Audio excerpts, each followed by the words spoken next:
So, ladies and gentlemen, welcome back to another episode of ZGN Talks, and today we'll be talking about the 3 most expensive habits that you need to stop.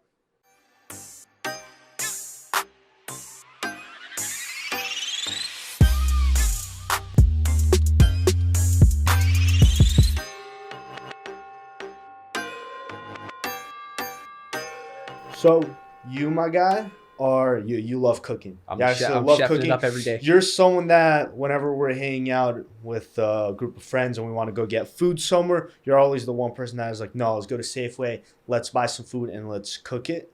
Why do you always do that? Well, you see, the grand reason why I do that is because A, it's cheaper, and B, everyone loves my cooking. Like I think we were gonna go out probably like In-N-Out or something, like a week ago, and the boys came over, and I was like, you know what, screw it, let's just go get a roast, let's make a nice beef roast, and it was delicious. You guys said it was 10 out of 10. It was just like a third the cost of going out. Everybody won. You know what I mean?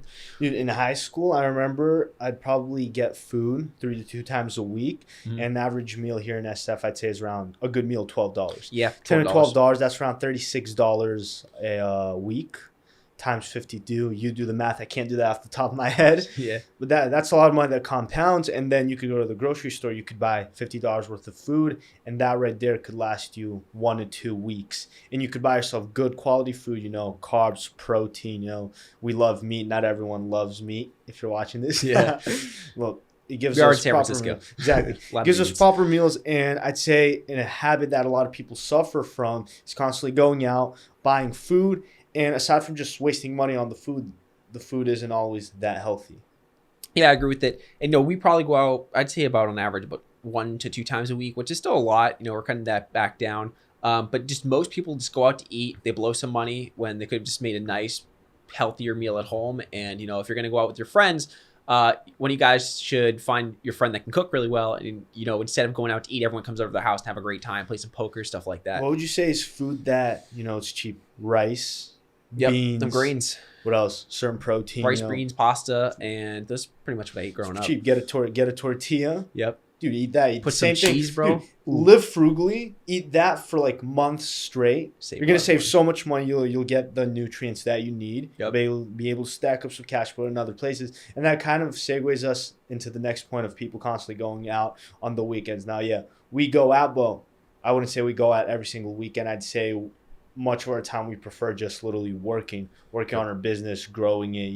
Networking with other people. That's something that we personally find joy out of. Now, you guys probably hear a lot of people telling you, oh, because if you go out on the weekends, you're going to a bar, a club, getting dinner, Ubering here and there, you're spending a lot of money. Now, a lot of people probably tell you guys stop going out, but if you love going out, by all means, do it. Learn how to leverage credit when you're going out. Yeah, so for those of you guys don't know, we have another episode on this. Essentially, a lot of credit cards are for spend $500, get $200 back within 3 months.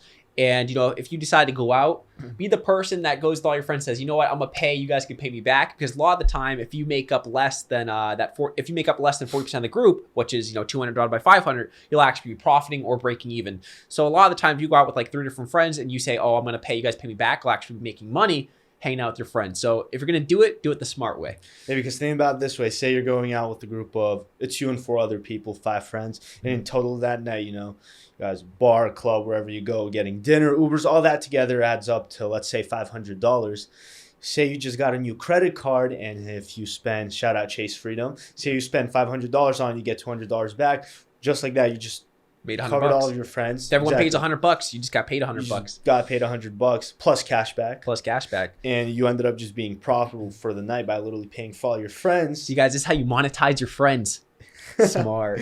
Yeah, but no, learn how to use credit, because if you're someone that loves to go out and there's nothing you have a fear of missing out, you constantly want to go out, be tactical with it, use it to your financial benefit. Yeah, and a lot of times we go out, it's actually to network or get lunch with a lot of different interesting people.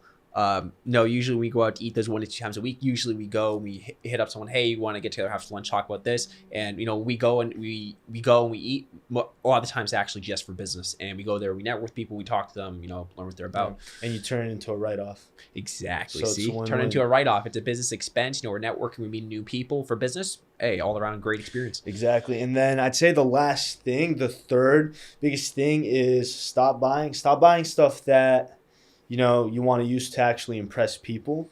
Some people out there actually like designer or like certain expensive cars. Some people get it for business purposes, for marketing. Others literally just get it with no purpose, with no financial purpose of actually monetizing it, and they get it just as a look what I got. You don't have this, I have this, you know. Yeah, I think the concept, Gary Vee has this really good quote. He says, stop buying stuff to impress people you don't even like.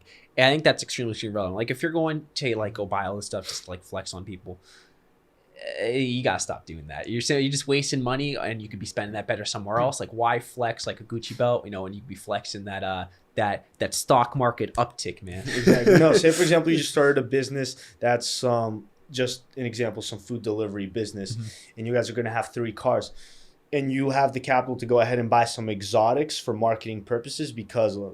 Why not get your food delivered to you in a Lambo? Exactly, because you'd psychologically, you know, assume that that food has higher value, or that service in general has higher value. If you get expensive stuff for that purpose of marketing your business or your service, that's completely different.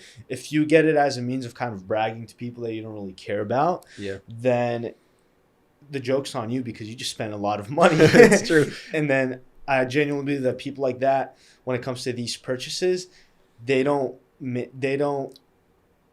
exactly do it smart financially. For example, getting a good auto loan or getting a car that doesn't appreciate. Generally believe these people just buy a car just literally buy it without benefit. If you guys are even gonna if you guys are gonna flex not for business purposes, you guys got to do it right. Come on. So like if you're gonna get a car, you know, get something like an old Porsche 911 because those actually appreciate up to 10 to 15% a year. And you know, Mitch and I know a couple people that have those. You know, we might be looking at them, can't say, but so we know a couple people that have those cars, and you know, we see those cars. The second we see those cars, like that guy's smart. He's buying it to, you know, enjoy it, and it's appreciating every year about the same rate, if not more, than the stock market. So that's an example of like a good example. If you want to buy nice things, buy something that doesn't. Watches. Yep, same with watches. Like my watch doesn't appreciate; it's appreciated a little bit. You got yours for a deal, pretty much holds its value. Like there's reasons we buy the stuff we buy. Don't just buy things to impress people. Yeah, I actually see so many people getting the Wraith, the Rolls Royce Wraith. And that car barely depreciates. Barely depreciates. You could probably drive for a few years, sell it, take how much of a loss? I would say it probably loses about 3 to 5% a year, which is not that much on a $300,000 car. Like what? That's like 9 to 15K. But if you're rich enough to afford a rate, that's not bad at all. So that right there is a smart move. Not going out there and just getting a Range Rover that's going to end up breaking, losing a lot of value, or just randomly buying a new car because the second you drive it off the lot, you're done. Lose value. Yeah, like for instance, the Maserati, you guys don't know, lose about 40% of its value when you drive it off the lot, or up to 40% of its value. And a lot of the, like, it's the most depreciating car out there that I know of, obviously. You know, I'm sure there's others like small. Jaguars. Yeah, that's why you see a lot of these marketers getting these cheap cars used because they depreciate like crazy. Old school Jaguars actually appreciate. Elon Musk has one that's like an OG version that's like old, like gas power, like really old Jaguars actually appreciate, but all the newer ones depreciate the second you roll them off the lot. Actually, so go for old cars, guys, if you guys want to get some flex cars. That's interesting. Yeah, dude. But yeah, I'd say those are the 3 main ways. So start cooking, learn to cook, whether that means potentially investing in a chef and buying groceries. I'd say that in the long run probably might be cheaper, honestly. Might be cheaper, yeah. Stop buying stuff that people don't care about. And then what's the last one? Don't go out. And if you're going to go out, use a credit card. You get paid for it. Learn how to leverage your credit. So yeah, guys, go ahead and like the video, subscribe, comment below what you thought about it. Our Instagrams are below. Feel free to network with us, communicate with us. We love always talking to you guys. And yeah, we'll see you in the next one. Hope you enjoyed. Adios.